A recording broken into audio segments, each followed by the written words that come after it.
નમસ્કાર. આપણે પાછલા ભાગમાં સાંભળ્યું હતું કુંડલિની તંત્ર વિશે થોડું ઘણી જાણકારી લીધી. હવે એમાં થોડું આગળ જાણીશું. આ શક્તિ બીજોને પ્રત્યક્ષ જોઈ શકાતા નથી. આ જે શક્તિ બીજ છે એને પોતાની આંખોથી આપણે જોઈ શકતા નથી. હોર્મોન્સની રચના તેના સ્ત્રાવને જોઈને સમજી શકાય છે, પરંતુ તેની ક્રિયા પદ્ધતિના રહસ્યોનું વિવેચન વિશ્લેષણ થઈ શક્યું નથી. પરંતુ આધ્યાત્મ ક્ષેત્રમાં એને પહેલેથી જાણી લીધા છે. તેમને બીજું જ નામ આપવામાં આવ્યું છે. આને કોણાત્મક આકૃતિના યંત્રો બનાવવામાં આવ્યા છે. તંત્ર વિજ્ઞાનમાં ઇચ્છિત સિદ્ધિઓ પામવા માટે બીજ મંત્રો અને કોણાત્મક યંત્રોનું ગુપ્ત સામર્થ્ય અનુભવવામાં આવે છે.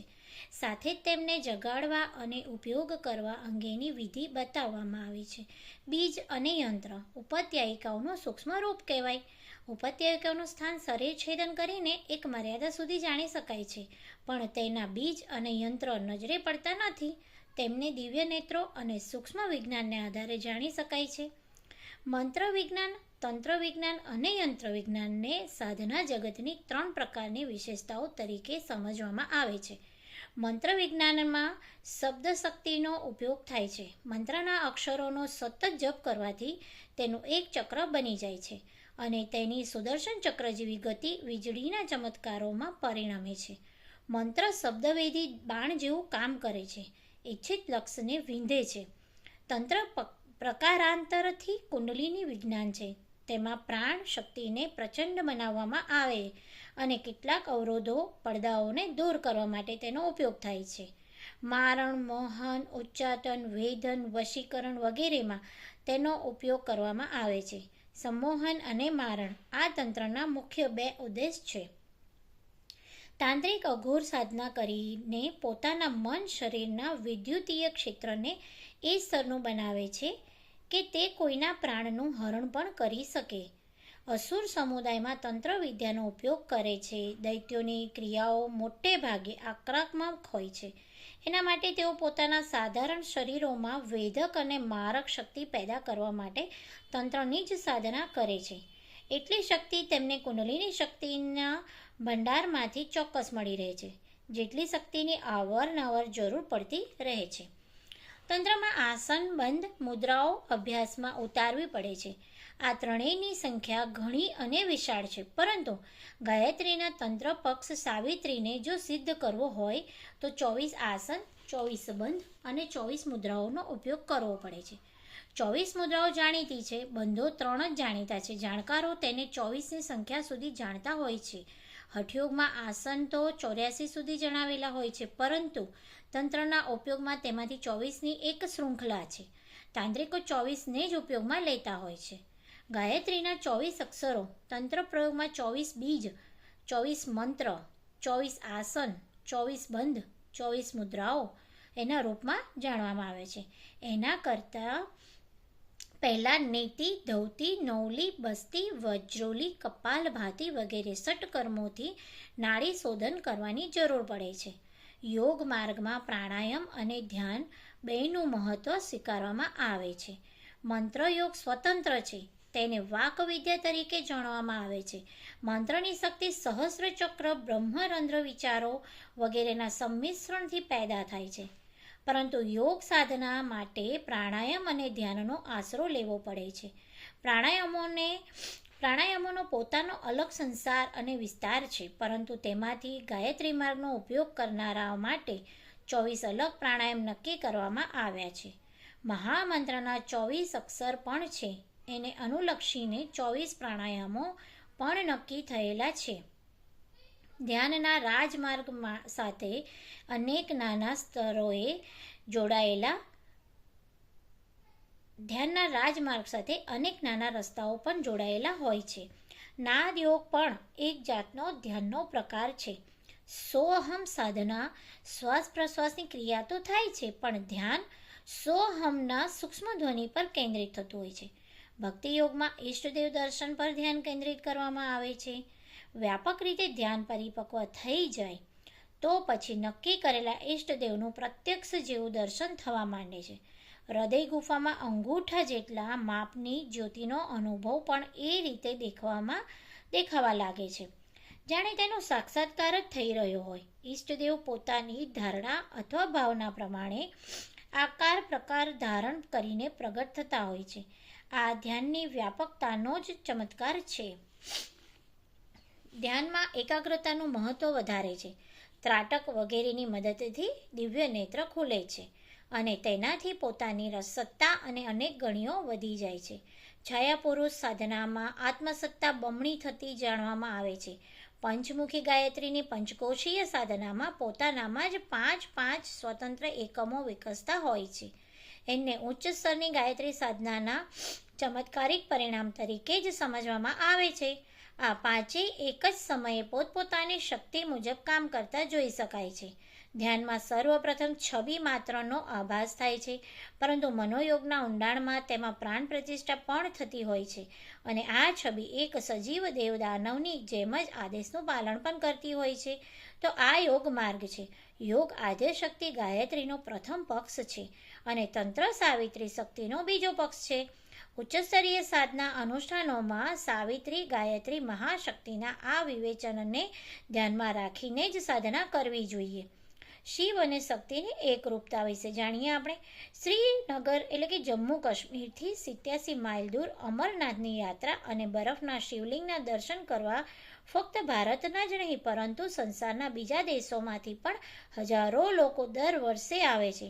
હિન્દુઓ પોતાના શ્રદ્ધાના પુષ્પો ભગવાન શંકરના ચરણોમાં અર્પણ કરવા માટે અને બીજા વિદેશીઓ કુદરતના આ ચમત્કારને જોવા માટે આવે છે, જેનું કોઈ વૈજ્ઞાનિક સમાધાન હજુ સુધી મળ્યું નથી.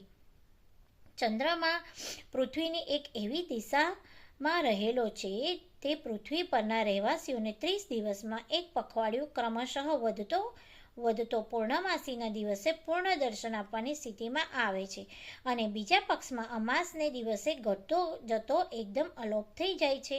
અહીં વિજ્ઞાનનો કારણનો સિદ્ધાંત સમજવામાં આવે છે. કોઈ ક્રિયા ખાસ કારણને લીધે થતી હોય એ તો સમજવામાં આવે છે, પરંતુ જ્યારે કોઈ કાર્ય કારણ વગર થતું હોય ત્યારે શું સમજવાનું? વિજ્ઞાનની પાસે એનો કોઈ જવાબ નથી. તે એવી ક્રિયાઓને માનતું નથી, પરંતુ સૃષ્ટિમાં એવું પણ બનતું તો હોય જ છે.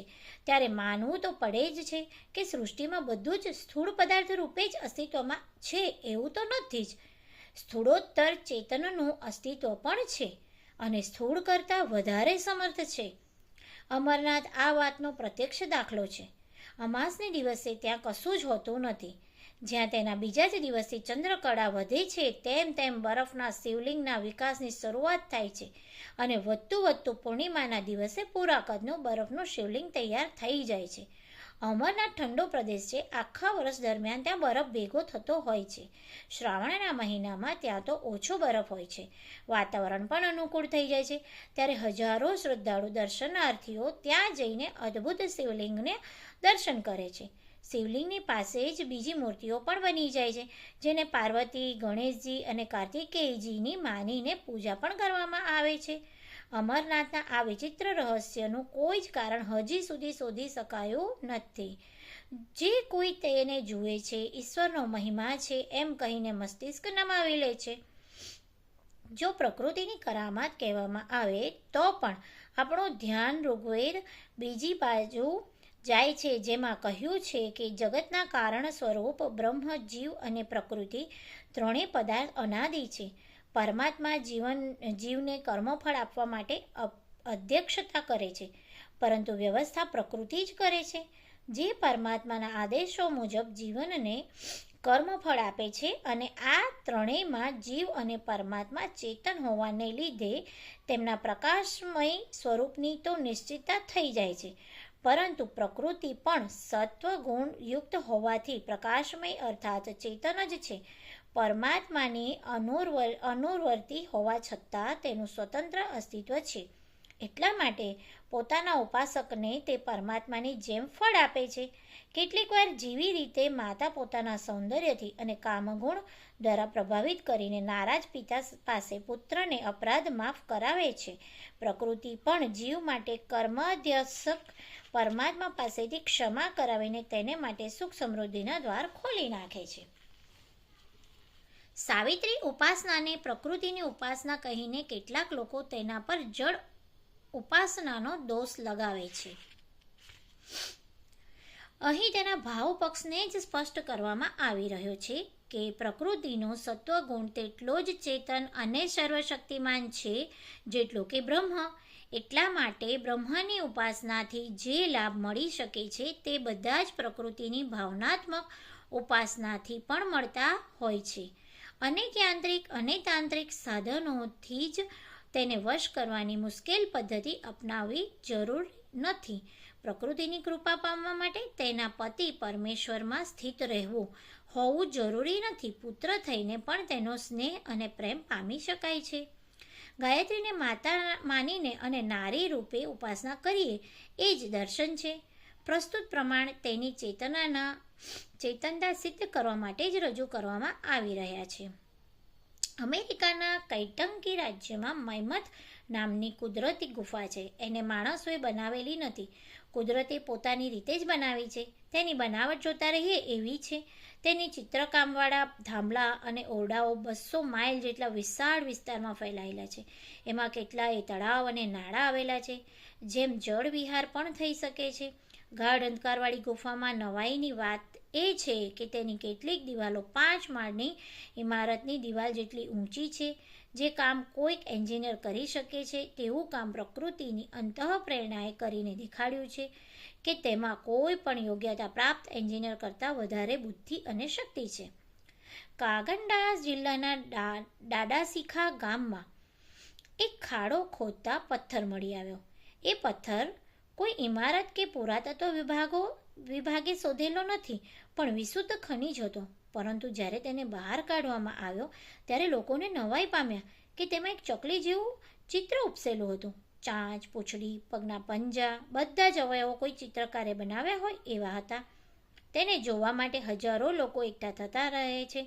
લોકો સમજી શકતા નથી કે જ્યાં હવા પહોંચતી નથી ત્યાં ખાવા પીવાના નામ પર ફક્ત માટી જ માટી છવાયેલી છે. ત્યાં પ્રકૃતિ કેવા સુંદર ચિત્ર તૈયાર કરી આપે છે. કારણ ગમે તે હોય, પ્રકૃતિએ આ દાખલો આપીને સિદ્ધ તો કર્યું જ છે કે એન્જિનિયર જ નહીં, કુશળ ચિત્રકાર પણ છે. તો અમેરિકાના પશ્ચિમ ભાગમાં આવેલા યેલોસ્ટોન નેશનલ પાર્ક જવાનો અવસર મળે તો ત્યાંનું ઓલ્ડ ફેથફુલ ગીઝર જરૂર જોવું જોઈએ. જમીનની અંદરથી કુદરતી રીતે ફુવારા નીકળે છે, તેને ગીઝર કહેવામાં આવે છે. ભૂગર્ભશાસ્ત્રીઓનું કહેવું છે કે પૃથ્વીના અંદર અસંખ્ય જળ પ્રવાહો ચાલે છે. જે પ્રવાહ જ્વાળામુખી પહાડોની પાસે છે તે ક્યારેક જ્વાળામુખીની આગની ગરમીના સંપર્કમાં આવે છે ત્યારે તે પાણી ઉકળવા માંડે છે. વરાળ મિશ્રિત હોવાને કારણે તે જમીનમાંથી નીકળીને બહાર આવે છે. તેથી તે કુદરતી ફુવારા હોય એવું લાગે છે. જ્વાળામુખીની આગ હોય અથવા જમીનની અંદર રહેલું પાણી, બધા પ્રકૃતિના જ વિભાગ છે. એટલા માટે આ સકારણ દ્રશ્યને પ્રકૃતિની જ કરામત કહી શકાય છે. પરંતુ જેવું કે નામ સ્પષ્ટ છે, આ ગીઝર પોતાનામાં વિચિત્રતા લીધેલ તો છે જ. એ લગભગ 1 કલાક સુધી ચાલતું હોય છે. તેથી એ સિદ્ધ થાય છે કે પ્રકૃતિને સમય અને નિયમિતતાનો પણ બરાબર ખ્યાલ હોય છે. ભગવાનની ઈચ્છા સમજવામાં આવતી નથી અને પ્રકૃતિની ઈચ્છાને સમજવી તો વધારે મુશ્કેલ બની જાય છે. પરંતુ તેની ચેતનામાં કોઈ અંતર નથી. ચિત્તી અને સ્પંદ શક્તિ એક જ છે, જેમાં પણ એવું જ મન રહેલું છે. જેમ કે બ્રહ્મ મનોમય છે. જુદા જુદા પ્રાકૃતિક પદાર્થોમાં મનને પ્રભાવિત કરવાનું સામર્થ્ય પણ હોય છે. તે ફક્ત ખાવાથી જ નહીં, સ્પર્શ અને દર્શનથી પણ થાય છે. પ્રાચીન કાળમાં મોટાભાગના લોકો જંગલોમાં કુદરતના સંસર્ગમાં રહેતા હતા, કેમ કે એનાથી તેમને માનસિક શાંતિ મળતી હતી. ધાતુઓના ઉપયોગમાં આપણે ત્યાં ખૂબ જ કાળજી રાખવામાં આવે છે. આ એક વૈજ્ઞાનિક તથ્ય છે કે જુદી જુદી ધાતુઓ જુદા જુદા પ્રકારની મસ્તિષ્કને પ્રભાવિત કરે છે. આ બાબતમાં આયર્લેન્ડના ડાર્ક નગરમાંથી મળતા બ્લાર્ની પથ્થરના ચમત્કારિક ગુણની ચર્ચા આસ્થાને નહીં લેખાય. બ્લાની શબ્દનો અર્થ છે વાકપટુતા, અને જેવું કે નામથી સ્પષ્ટ છે, આ પથ્થરના વિષયમાં કહેવામાં આવે છે કે એને જે કોઈ પણ ચૂમી લે છે તેમાં બોલવાના સામર્થ્યનો ચમત્કારિક વિકાસ થાય છે.